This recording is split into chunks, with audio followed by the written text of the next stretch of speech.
ছাদ থেকে পড়ে জনপ্রিয় অভিনেতার মৃত্যু। ছাদ থেকে পড়ে মারা গেছেন জনপ্রিয় গায়ক, অভিনেতা ও মডেল ইউ মিং লং। মাত্র ৩৮ বছর বয়সে না ফেরার দেশে পাড়ি জমালেন চীনের তরুণ এই সুপারস্টার। হিন্দুস্তান টাইমস থেকে জানা যায়, বৃহস্পতিবার ১১ সেপ্টেম্বর বেইজিংয়ে একটি ভবন থেকে পড়ে প্রাণ হারান এই তারকা।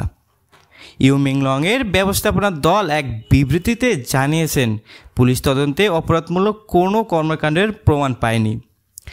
বিবৃতিতে বলা হয়, অসহনীয় বেদনা নিয়ে জানাচ্ছি, আমাদের প্রিয় মিং লং ১১ সেপ্টেম্বর ভবন থেকে পড়ে মৃত্যুবরণ করেছেন।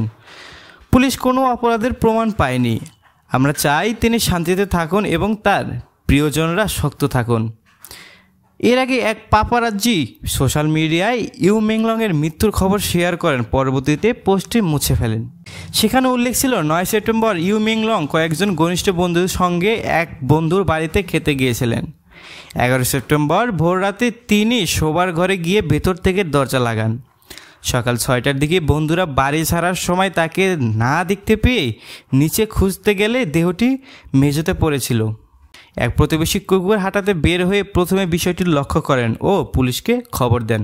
সো ভিউয়ার্স, ইউ মিং লংয়ের এই মৃত্যুর খবরটি কি সত্যি নাকি পুরোপুরি গুজব, এটি জানিয়ে আপনার গুরুত্বপূর্ণ মতামতটি কমেন্ট করতে পারেন আমাদের কমেন্ট বক্সে।